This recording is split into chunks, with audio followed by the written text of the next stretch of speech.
The world watched with bated breath, anticipation and anxiety mingling in the air as Donald Trump took the oath of office for his second term, a moment that promised to be as controversial as it was historic. His first term had been anything but predictable, marked by seismic shifts in American foreign policy and a disregard for established norms, leaving allies and adversaries alike scrambling to adapt. Now, with a fresh mandate, Trump seemed poised to reshape the global order once more with ambitions that knew no bounds. His sights were set on audacious goals, acquiring Greenland, a move that stunned the international community, addressing unresolved issues with Panama, particularly concerning the strategic Panama Canal, integrating Canada as the 51st state, a proposal that seemed more like a geopolitical fantasy, and redefining America's relationship with Mexico, aiming for a new era of cooperation and control. These pronouncements, met with a mixture of disbelief and apprehension, signaled a new era of American assertiveness, one that promised to upend long-standing alliances and redefine the geopolitical landscape in ways never before imagined. From the icy expanse of the Arctic, where new resources beckoned, to the sun-drenched shores of Panama, a region of immense strategic importance, Trump's ambitions knew no bounds, driven by a vision of American dominance. His vision for America, as he articulated it, was one of unchallenged dominance, where economic and geopolitical interests trumped diplomatic niceties, and where America would lead without hesitation. But this vision came at a cost: the potential alienation of key allies and the risk of igniting new conflicts on multiple fronts, creating a precarious balance of power. The reactions to Trump's pronouncements were swift and varied, with some seeing them as bold and necessary, while others dismissed them as the bluster of a showman, designed to distract from domestic challenges and controversies. Others saw them as a sign of a dangerous new chapter in American foreign policy, one driven by isolationism, nationalism, and a disregard for international law, potentially leading to global instability. Whatever the interpretation, one thing was clear: Trump's second term promised to be as tumultuous and consequential as his first, with the world watching closely. The world braced itself for a wild ride, unsure of where the American president would take them next, but certain that the journey would be anything but dull. Greenland, the world's largest island, found itself at the heart of an unexpected geopolitical drama capturing the world's attention. Trump, captivated by the island's strategic location and mineral wealth, made no secret of his desire to acquire it for the United States, a move that shocked many. The notion, initially dismissed as outlandish, gained traction as Trump doubled down on his pronouncements, even going as far as cancelling a state visit to Denmark when the Danish government refused to entertain the idea, causing a diplomatic stir. Denmark, taken aback by Trump's unorthodox approach, found itself in a diplomatic quandary, struggling to balance its national interests. On the one hand, it had to defend its sovereignty over Greenland, a territory with deep historical and cultural ties to Denmark, a bond that has lasted for centuries. On the other hand, it had to navigate the delicate relationship with the United States, a crucial ally and trading partner whose support is vital for Denmark's security and economy. The international community watched the unfolding drama with a mixture of amusement and concern, unsure of what the implications might be. Trump's brazen attempt to purchase a sovereign territory, reminiscent of a bygone era of colonial expansion, raised eyebrows and sparked condemnation from various quarters. The Arctic, once considered a region of international cooperation, was now becoming a potential flashpoint, fueled by competing territorial claims and the lure of untapped resources, making it a hotbed of geopolitical tension.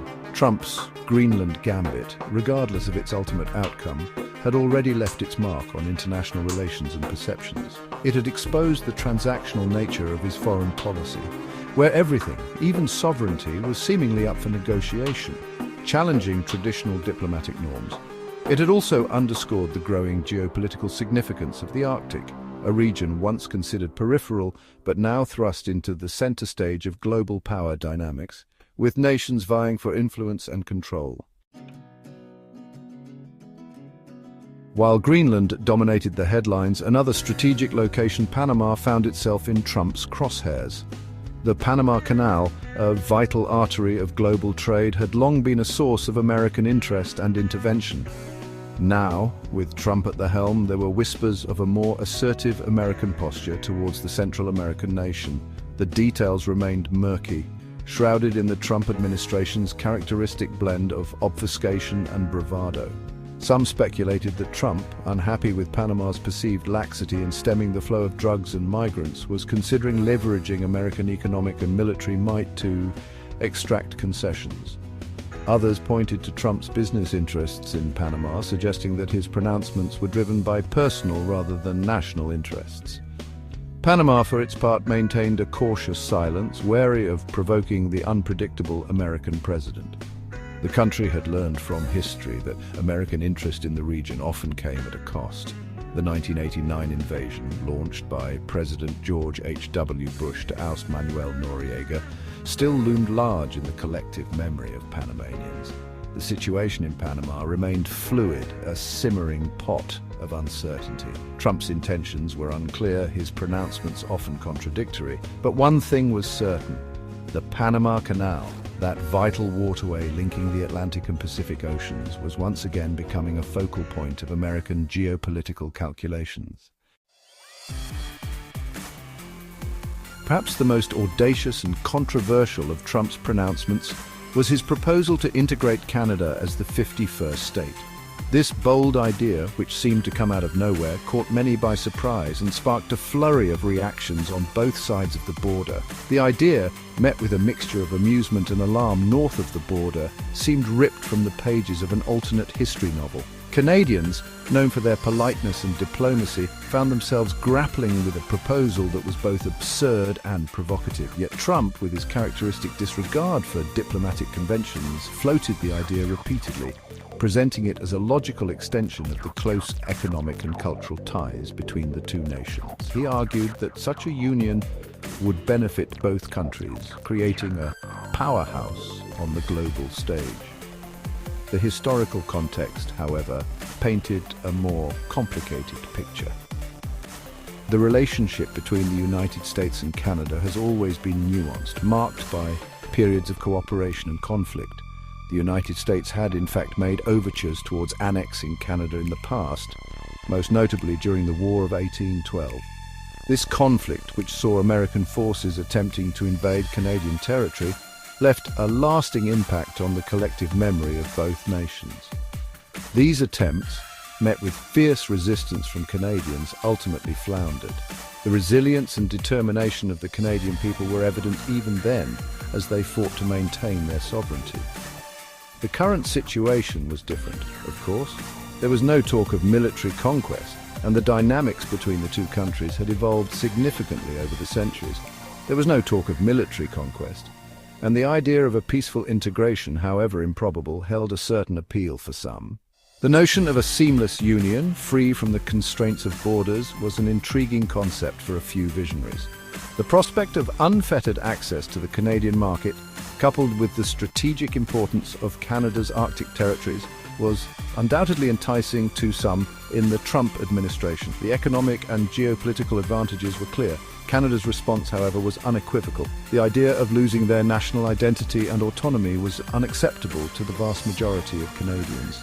From Prime Minister Justin Trudeau down, Canadian leaders roundly rejected the notion, reaffirming their commitment to Canadian sovereignty and independence. Trudeau's firm stance resonated with many Canadians who valued their distinct cultural and political identity. The Canadian public, for the most part, echoed these sentiments, viewing Trump's proposal as a threat to their national identity and way of life.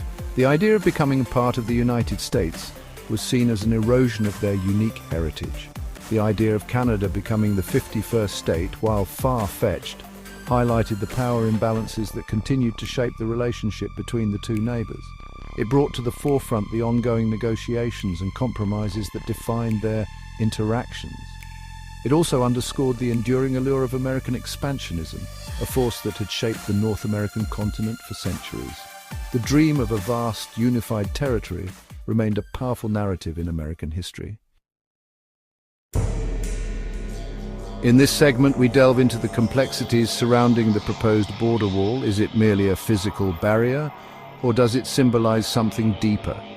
Some argue that it's essential for national security, while others believe it hampers the spirit of partnership between neighboring countries. So where do we draw the line? Let's explore the multifaceted perspectives on this contentious issue. The crisis at the border has taken on new dimensions with the influx of fentanyl. This powerful synthetic opioid is wreaking havoc across communities, contributing to a surge in overdoses and deaths. The question remains, how do we effectively combat this growing threat while addressing the broader issues of border security and immigration reform?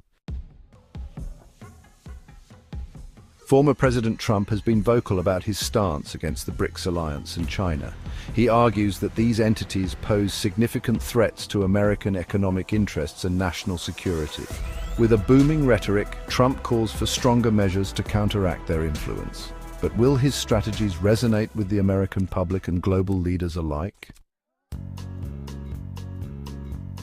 The United States finds itself deeply divided on numerous fronts, from political ideologies to social issues. This division is not just a domestic concern, the entire world is watching closely. How America navigates these turbulent times will have profound implications, not only for its own future, but for global stability as well. The era of Trump has ushered in a period of significant uncertainty. Policies and rhetoric shift rapidly, leaving both allies and adversaries unsure of what to expect. As the country grapples with these unpredictable times, the question looms: what will the long-term impact be on American democracy and its role on the world stage?